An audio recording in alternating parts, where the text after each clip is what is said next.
हिंदी में यूपीएससी की तैयारी से संबंधित प्रोग्राम्स को देखने के लिए सब्सक्राइब करें स्टडी IQ IAS हिंदी। नमस्कार, स्टडी IQ IAS हिंदी में आप सभी लोगों का बहुत बहुत स्वागत है। मेरा नाम है विरत दुबे। दोस्तों, करंट अफेयर्स में एक एक्ट के ऊपर आज हम एक चर्चा करने वाले हैं जो कि कॉलोनियल टाइम का यानी कि औपनिवेशिक काल का एक एक्ट है, जिसमें कुछ परिवर्तन पहले भी करने की संभावना दिखी थी, बट अभी ये बिल जो है फिर से सदन में है और ये पारित हो जाता है तो कुछ अमेंडमेंट्स यहाँ पर आएंगे। तो मैं बात कर रहा हूँ द बॉयलर्स एक्ट 2024 की। द बॉयलर्स एक्ट जो है वो एक अमेंडमेंट एक्ट है और ये 2024 अमेंडमेंट एक्ट के तौर पर जाना जा रहा है। ये GS पेपर 2 में गवर्नेंस से जोड़ करके आप इस टॉपिक को देख सकते हैं, किस प्रकार से अधिनियम और नियम जो है वो यहाँ पर प्रस्तुत हैं, क्या प्रावधान है, क्या लाभ हैं, क्या फायदे नुकसान है, इन सब चीज़ों के ऊपर डिस्कशन हम शुरू करेंगे। शुरू करने से पहले मैं आपको बता दूं कि संपूर्ण बैच में एनरोलमेंट करने के लिए आपके पास समय बेहद कम बचा हुआ है। 28 फरवरी को स्टडी IQ का लर्निंग फेस्ट समाप्त हो जाएगा। इससे पहले कि ये फेस्ट समाप्त हो, लिंक नीचे डिस्क्रिप्शन बॉक्स में दिया है। विरद लाइव कोड का इस्तेमाल करना है, जहां पर अवेलेबल ऑफर्स की बारी आएगी। अवेलेबल ऑफर्स वहां दिए हैं, कोई भी नहीं लगाना है आपको, क्योंकि किसी में भी मैक्सिमम डिस्काउंट नहीं है। मैक्सिमम डिस्काउंट सिर्फ विरद लाइव में है। तुरंत वहां पर विरद लाइव टाइप कीजिए, अप्लाई कीजिए, प्लैटिनम, गोल्ड या सिल्वर जिसमें भी आप चाहें उसमें एनरोल कर लीजिए 28 तारीख से पहले। तो चलिए सेशन की शुरुआत करते हैं द बॉयलर्स बिल 2024 के तौर पर। ठीक है, the boilers bill 2024, boilers bill 2024 यानी कि बॉयलर विधेयक 2024 जो है, ये वास्तविक रूप में किस रूप में जाना जा रहा है? ये जाना जा रहा है बॉयलर संशोधन विधेयक 2024। कुछ महीने पहले इसे राज्यसभा से पारित किया जा चुका है। तो ये बिल जो है वो राज्यसभा जो है वहां से ऑलरेडी पारित है, वहां से पास्ड है ये विधेयक। अभी आगे लोकसभा में चर्चा हो रही है। अभी आपको मालूम है बजट सेशन का ये सेकंड दूसरा जो काल होता है बजट के, जो बजट सेशन में, बजट सत्र में 2 काल रहते हैं ना, तो दूसरा काल शुरू हो चुका है और उसमें इसकी चर्चा हुई है। ऑब्वियसली विपक्ष ने थोड़ा सा विरोध किया भी है। विरोध करने का जो उनका कंसर्न है वो ये है कि इस बिल में विरोधी दलों का ये कहना है कि पर्यावरण को, सुरक्षा इत्यादि को नज़रअंदाज किया गया है और इसको जो है ध्वनिमत से उन जो संशोधन उनकी तरफ से प्रस्तुत किए गए, विपक्षियों की तरफ से जो प्रस्तुत किए गए, उसको खारिज कर दिया गया। बहरहाल हम संसद में क्या हुआ उसके ऊपर डिस्कशन से ज़्यादा डिस्कशन बिलीव करेंगे कि ये विधेयक क्या है। देखिए, जो वाणिज्य मंत्री हैं, केंद्रीय वाणिज्य मंत्री जो हैं, जिनका नाम है पीयूष गोयल, ठीक है, पीयूष गोयल। तो पीयूष गोयल जी जो हैं, उन्होंने ये कहा है कि ये जो बिल है बेसिकली ये और अधिक सुरक्षा और अधिक दंड के प्रावधान वगैरह भी इसमें ऐड किए गए हैं, सुरक्षा के मुद्दे भी इसमें शामिल किए गए हैं और राज्यों को कुछ अधिकार भी इससे संबंधित प्रदान किए गए हैं।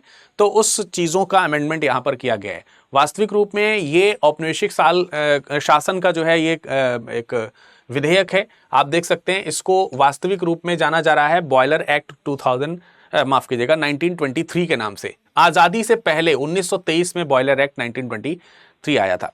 आपको मालूम है कि जैसे जैसे भारत में पूंजीवाद जो है वो बढ़ता चला गया, वैसे वैसे तमाम सारे कारखाने एस्टैब्लिश होते चले गए। तो कई जगहों पर उस समय तो आपको मालूम है, और आज भी हम लोग स्टीम की जो शक्ति है, पावर जो है, उसका इस्तेमाल करते हैं और बहुत सारे संयंत्र चलाते हैं। तो जो संयंत्र होते हैं उन संयंत्रों में भाप का प्रयोग किया जाता है और भाप जो है वो पानी को गर्म करके, ठीक है, ओरिजिनेट की जा रही है और उससे उसकी पावर का इस्तेमाल करके संयंत्रों में इस्तेमाल उसका होता है। तो इसको जनरेट करते समय भी आपको इसको जनरेट करने के लिए जिस चीज की आवश्यकता, जिस वेसल की आवश्यकता हो रही है, उसी को हम लोग बोल रहे हैं बॉयलर। ठीक है, तो ये जो विधेयक है, इस विधेयक में बॉयलर क्या है, बॉयलर जो है वो क्या है, उसको भी परिभाषित किया गया है। ठीक है, उसको भी परिभाषित किया गया है और कुछ चीजें, कुछ कंटेनर्स जो हैं, कुछ बॉयलर्स जो हैं, उसको बॉयलर की परिभाषा से बाहर किया गया है, कुछ बॉयलर्स को इसमें शामिल किया गया है। ये चेंजेस हमको यहाँ पर देखने को मिल रहे हैं। तो ये 2023 के एक्ट में परिवर्तन है। कुछ क्या क्या परिवर्तन है, आइए डिस्कशन करते हैं। सबसे पहले, जैसा कि मैंने आपको बताया कि बॉयलर को यहाँ पर क्या किया गया है, परिभाषित किया गया है। ठीक है, यानी कि पुनर्परिभाषित किया गया है कि बॉयलर्स जो है वो क्या है, उनको यहाँ पर परिभाषित किया गया है। टिपिकली अगर आप देखेंगे तो बॉयलर्स जो हैं ये जैसे हम लोग के पास में 3 प्रकार की लिस्ट हैं किसी भी कानून बनाने के लिए, जिसमें हम लोग संघ सूची, राज्य सूची और समवर्ती सूची के तौर पर डिवाइड करते हैं। तो ये जो है ये समवर्ती सूची का विषय समवर्ती सूची में रखा गया है। समवर्ती सूची का विषय इसको घोषित किया गया है। और समवर्ती सूची जो है ना, समवर्ती सूची जो है उसका विषय घोषित किया गया है। और इस समवर्ती सूची में अगर आप देखेंगे तो इसका मतलब यह हुआ कि इसमें कानून बनाने का अधिकार केंद्र के पास भी और किसके पास भी होगा, राज्य के पास भी होगा। किसी भी प्रकार की विवाद की स्थिति में केंद्र को प्रायोरिटी दी जाती है इसमें। अब जो चीजें बॉयलर्स में शामिल नहीं है उसमें अगर आप देखेंगे तो बॉयलर लोकोमोटिव बॉयलर जो है वो इसमें बॉयलर की डेफिनेशन में शामिल नहीं है, नहीं उसको इस एक्ट से बाहर रखा गया है। आर्मी, नेवी और एयरफोर्स में यूज होने वाले बॉयलर वेसल्स जो होते हैं उनको इससे बाहर रखा गया है। इसके अलावा स्टेरिलाइजर्स जो कि जिनमें मतलब आप कह सकते हैं जिनकी कैपेसिटी 100 लीटर से कम की है, 100 लीटर से कम, तो उनको भी इससे बाहर रखा गया है। स्टेरिलाइजर्स बेसिकली ये भी एक तरीके से ये बॉयलर ही होते हैं, लेकिन इनका ज़्यादातर इस्तेमाल इस दिशा में किया जाता है कि हम जो पानी है या फिर जो भी चीज़ है उसको जीवाणु रहित कर रहे हों, तो थोड़ा सा प्यूरीफायर की तरह से रहता है। हालांकि ये प्यूरीफायर नहीं है, इसको हम लोग स्टेरिलाइजर्स बोलते हैं। इसके अलावा ऐसे बॉयलर भी इसमें से बाहर रखे गए हैं जिनकी कैपेसिटी जो है वो 25 लीटर से कम की है, 25 लीटर से कम की है। बस कंडीशन ये है कि ऐसे बॉयलर जो 25 लीटर से कम क्षमता वाले हैं उनमें जो है जो टेम्परेचर है वो 100 डिग्री सेल्सियस से कम का होना चाहिए, से कम का। तो इनको जो है इन सब को एक्सक्लूड किया गया है। तो ये सब चीजें अब बॉयलर की परिभाषा में नहीं है, यानी बड़े बॉयलर्स को यहां पर डिफाइन किया गया है इन जनरल, अगर देखा जाए तो ये बात है। फिर स्ट्रक्चरली अगर हम देखें तो 3 चीजें हैं जिस पर यह बिल बात करता है। एक तो बात करता है बॉयलर बोर्ड पर, जो कि केंद्रीय बॉयलर बोर्ड के तौर पर है। दूसरा बात करता है ये निरीक्षण पर, ये विधेयक जो है ये निरीक्षण पर बात करता है। और तीसरा ये बात करता है दंड के प्रावधानों पर, दंड क्या होंगे, अपराध क्या होंगे और किस अपराध के आधार पर किस तरीके का दंड होगा, इन सब चीजों को परिभाषित करता है। तो हम सेक्शंस तो नहीं यहाँ पे याद करने जा रहे हैं, बट थोड़ा ये देखेंगे कि किस तरीके के प्रावधानों में परिवर्तन यहां पर हुआ है। सबसे पहले अगर हम केंद्रीय बॉयलर बोर्ड की अगर हम बात करें तो यहां पर कहा गया है कि सेंटर जो है, केंद्र जो है वो क्या कर सकता है, वो एक केंद्रीय बॉयलर बोर्ड का गठन कर सकता है। और जो ये केंद्रीय बॉयलर बोर्ड का गठन करेगा इसमें विभिन्न प्रकार के सदस्य हो सकते हैं, जैसे केंद्र से, और जो भी सदस्य होंगे वो सभी सदस्य जो है वो सेंटर के द्वारा रिकमेंडेड होंगे। बोर्ड में कमेटी बनेगी, वो उसको रिकमेंड करेंगे। तो इसमें केंद्र की बात की गई है। इसमें जो है मानक ब्यूरो है, केंद्रीय मानक ब्यूरो जो है, मानक ब्यूरो, उसको शामिल किया गया है। ठीक है। इसके अलावा केंद्रीय मानक ब्यूरो, या फिर इसको हम बोल सकते हैं भारतीय मानक ब्यूरो बोल सकते हैं। इसके अलावा जो बॉयलर है, बॉयलर निर्माता, ठीक है, जो बॉयलर निर्माता जो है वो बॉयलर निर्माता भी इस बोर्ड मेंबर में शामिल हो सकते हैं। और इंजीनियरिंग परामर्श एजेंसीज जो हैं, इंजीनियरिंग परामर्श एजेंसीज जो हैं वो इसमें शामिल हो सकती हैं। इंजीनियरिंग परामर्श एजेंसीज वगैरह इसमें शामिल रहेंगी। और केंद्र के सदस्य भी इसमें शामिल रहेंगे। राज्यों के जो प्रतिनिधि हैं, सभी राज्यों से एक समान प्रतिनिधि भी इसमें शामिल होंगे।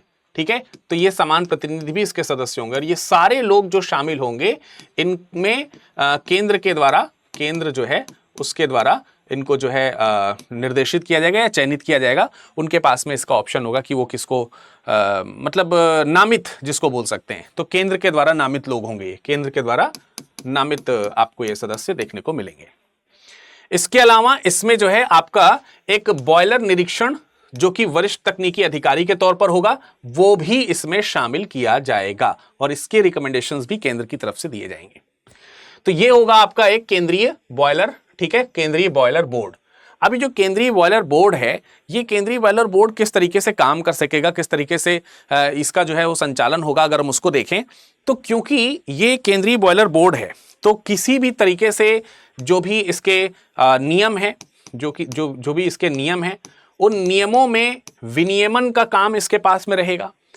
ठीक है, बॉयलर बोर्ड जो है उसका गठन, बॉयलर बोर्ड जो है वो कैसे काम करेगा, उस काम करने का भी डिसीजन इसी के पास में होगा, इनके पास में रहेगा। इसके अलावा बॉयलर्स जो होते हैं या बॉयलर के लिए जो बॉयलर निर्माता वगैरह जो कंपनीज वगैरह होंगी, उन कंपनीज को कैसे रजिस्टर करना है, ठीक है, उसका जो पंजीकरण है, रजिस्ट्रेशन जो है वो, और उसका निरीक्षण, ये सारे के सारे काम जो हैं वो इनके द्वारा किए जा सकेंगे। अच्छा, इसमें एक वरिष्ठ सचिव भी होगा और वो केंद्र से केंद्रीय सचिव के तौर पर, केंद्रीय सचिव जो है वो इसके क्या होंगे, अध्यक्ष होंगे। केंद्रीय सचिव की अध्यक्षता रहेगी इसमें, ठीक है, अध्यक्षता रहेगी और उन्हीं की अध्यक्षता में सारा काम किया जाएगा। ये सब बोर्ड ही डिसाइड करेंगे कि हमें बॉयलर के लिए किस प्रकार के मानदंड बनाने हैं और उन्हीं मानदंडों के अकॉर्डिंग ही सारे बॉयलर्स जो हैं वो बनाए जाएंगे। सारे जो ये सारे के सारे वेसल्स के जो लाइसेंस हैं वो लाइसेंस इशू वगैरह किए जाएंगे। अब इसमें राज्यों को अधिकार क्या होगा कि राज्य भी जो हैं इसमें, एक तो मैंने आपको बताया कि समान प्रतिनिधित्व सभी राज्यों से शामिल होगा, तो इसका मतलब इसके कानून के निर्माण में या इसके जो बोर्ड के जो कानून बन रहे हैं उसके निर्माण में राज्यों का प्रतिनिधित्व रहेगा। इसके अलावा जैसे जो निरीक्षण अधिकारी हैं, निरीक्षण या परीक्षण अधिकारी जो हैं, ठीक है, परीक्षण अधिकारी जो हैं वो अधिकारी राज्य से नियुक्त किए जा सकेंगे। उनकी नियुक्ति का अधिकार राज्य सरकारों के पास में होगा। राज्य सरकार अपने हक से जो है उनको नियुक्त कर सकेंगे। इसके अलावा राज्य सरकार जो है वो इन बॉयलर्स का पंजीकरण भी कर पाएंगे। ठीक है, बॉयलर्स का क्या कर सकते हैं, बॉयलर्स का पंजीकरण भी यहां पर कर सकते हैं। इसके अलावा हर एक मतलब पंजीकरण से पहले आपको प्रमाणित कराना होगा कि जो बॉयलर हैं उनको जो है प्रमाणित किया जाए, लाइसेंस्ड किया जाए कि ये जो है इनको हम कितने समय के लिए आगे कंटिन्यूशन में रख सकते हैं, इसका उपयोग ले सकते हैं। तो प्रमाणीकरण जो है, यानी प्रमाणीकरण का मतलब उनकी जो कंडीशन है, स्टेजेस हैं, धीरे धीरे करके आपको मालूम है चीज़ें जो है वो डैमेज होती हैं तो उसका रिनोवेशन कराना होता है, तो रिनोवेशन में भी प्रमाणन की आवश्यकता पड़ेगी, तो वो सारा प्रमाणीकरण जो है वो राज्य कर सकता है। नवीनीकरण आप कर सकते हैं, जैसे आपको मैंने बताया कि पंजीकरण हुआ, रजिस्ट्रेशन हुआ, तो रजिस्ट्रेशन का क्या कराएंगे आप, नवीनीकरण कराएंगे, तो वो भी राज्य सरकारें कर सकती हैं। और इसके अलावा रद्दीकरण की शक्ति के बारे में भी एक बात कही गई है। रद्दीकरण की शक्ति के बारे में कहा गया है कि जो केंद्रीय सचिव है, जो मैंने अभी आपको बताया था, जो केंद्रीय सचिव होगा, सचिव, और केंद्रीय जांच निरीक्षण अधिकारी जो होगा, केंद्रीय जांच एवं निरीक्षण अधिकारी जो है, निरीक्षण अधिकारी जो है, वो अधिकारी जो है इसमें जो है सर्वे सर्वा रहेगा, वो उसके ही डिसीजन यहां पर मान्य होंगे। तो ऐसे में हम इसको क्या बोलेंगे, ऐसे में हम इसको बोलेंगे मुख्य निरीक्षक अधिकारी, मुख्य निरीक्षक अधिकारी। अब ये जो मुख्य निरीक्षक अधिकारी हैं या फिर कभी कभी यहां पर उप निरीक्षक भी हो सकते हैं, उप निरीक्षक भी हो सकते हैं। तो ये जो मुख्य निरीक्षक अधिकारी या फिर उप निरीक्षक जो है, इनकी नियुक्ति का अधिकार किसके पास होगा, राज्यों के पास में होगा। तो ये सब उन सभी अधिकारियों को क्या कर सकते हैं, अपॉइंट जो है वो कर सकते हैं। अब यहां पर एक चीज और हमें ध्यान देनी है कि ये जो बोर्ड है जिस प्रकार के नियम बनाएगी या जिस प्रकार के रेगुलेशंस लेकर के आएगी या उसने किस प्रकार की जांच करी है, ये सारी चीजें जो हैं इसको आप कहीं चुनौती नहीं दे सकते, इसको चुनौती नहीं दी जा सकती। ठीक है, बस इसमें स्टेप ये है कि अगर किसी प्रकार का कोई रद्दीकरण किया गया है तो रद्दीकरण करने का अधिकार जो है वो मैंने बताया कि मुख्य निरीक्षक अधिकारी या जांच परीक्षण या निरीक्षण अधिकारी के पास में होगा। उसके बाद ये मामला जो है वो केंद्र के पास चला जाएगा और केंद्र या मुख्य निरीक्षक अधिकारी इस मैटर में जो भी डिसीजन लेंगे वही डिसीजन जो है इसमें फाइनल मान लिया जाएगा। आप इसको कहीं पर चुनौती नहीं दे सकते। ठीक है, तो ये आपको मैंने यहां पर बात बताई। अब यहां पर एक और चीज है कि ये जो मैंने आपको यहां पर रजिस्ट्रेशंस की बात बताई है, ठीक है, यहां पे पंजीकरण, प्रमाणीकरण, नवीनीकरण के लिए बताया है बात, तो ये तो राज्य सरकार के पास में है। निरीक्षण करने के लिए, उसका प्रमाणन करने के लिए, जो बॉयलर्स हैं उनका प्रमाणन करने के लिए एक प्राधिकरण होगा। ठीक है, एक प्राधिकरण होगा जिसको हम लोग निरीक्षण प्राधिकरण बोलेंगे। तो ये भी राज्य के अधीन काम कर सकता है, यानी कि राज्य को इसमें भी इंटरफेयर करने की शक्तियां वगैरह यहां पर दी गई हैं। अब यही चीज थोड़ा सा जो विपक्षी हैं और जो दूसरे लोग भी हैं उनके लिए चिंता ये हो रही है कि राज्यों को इसमें स्वायत्ता थोड़ी ज्यादा दी गई है और राज्यों को स्वायत्ता देना ये कई बार लोगों को ऐसा महसूस हो रहा है कि राज्यों को स्वायत्तता देने का मतलब हुआ कि हम कहीं ना कहीं जो स्टैंडर्ड है उससे कहीं ना कहीं कंप्रोमाइज हो रहा है। थोड़ा सा इसमें लचीलापन आ रहा है, थोड़ा सा इसमें हम जो है राज्यों को स्वायत्तता दे रहे हैं, और इसमें दुर्घटना या फिर किसी अन्य प्रकार की चीजों के होने की संभावना थोड़ी सी ज्यादा बढ़ रही है। ऐसा लोगों को भय है, ऐसा लोगों को डर है। ठीक है जी। अब हम अगर बात करें कि दुर्घटनाओं और दंड से संबंधित प्रावधान की क्या है इसमें, तो इसमें यह कहा गया है कि देखिए दुर्घटना में क्या चीजें शामिल हैं। अब इसमें कोई वैसी ही चीज तो शामिल है नहीं कि कोई गैस रिसाव हो जाए, कोई जाए, क्योंकि पानी है, पानी को उबाल करके भाप बनना है। तो यहां पर बाय द वे हो सकता है कि कहीं पर दबाव ज्यादा हो गया, कहीं पर अधिक दाब हो गया, और अधिक दाब के कारण वेसल में ब्लास्ट हो गया, या फिर पाइप्स वगैरह जो हैं उन पाइप्स में ब्लास्ट हो गया, तो इसको विस्फोट की स्थिति कहा जाएगा। या कहीं से पानी या भाप का रिसाव हो रहा है, तो इसको हम लोग दुर्घटना के अंतर्गत रखेंगे।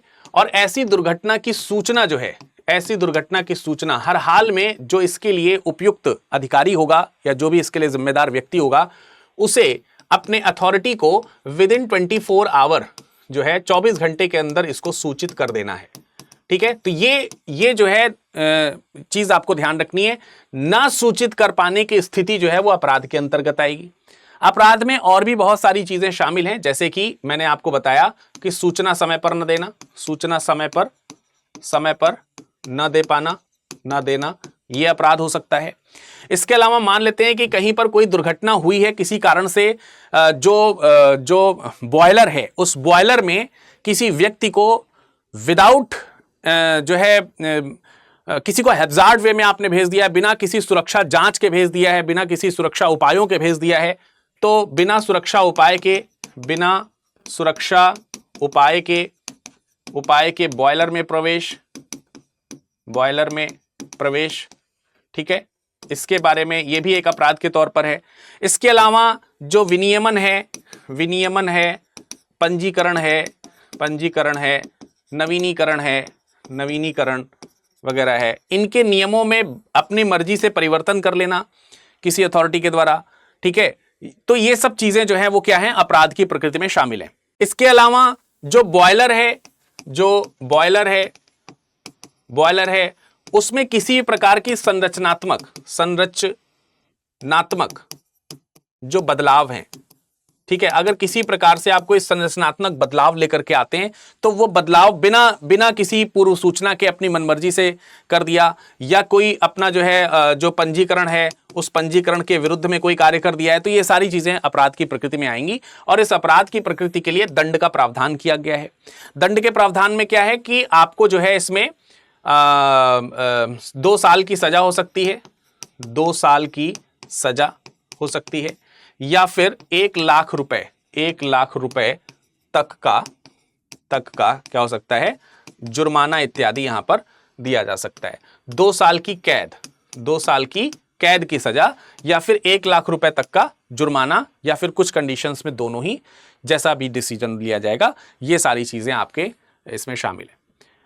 तो ये है पूरा का पूरा, मैंने आपको बताया था बॉयलर्स अमेंडमेंट एक्ट 2024, जो कि 1923 का अधिनियम है, और उसको जो है यहाँ पर चेंज करने का प्रयास किया गया। तो बहुत ज़्यादा चेंजेस नहीं है, लेकिन अब उसको ये जो नाम है वो उसका भारतीयकरण किया जा रहा है, और सरकार का यह कहना है कि हम एक एक करके जो कॉलोनाइज रूल्स हैं उनको हम अमेंड करके परिवर्तित करेंगे, या फिर हटाएंगे, या फिर उसमें नए चेंजेस लाने की आवश्यकता होगी तो नए चेंजेस लाएंगे।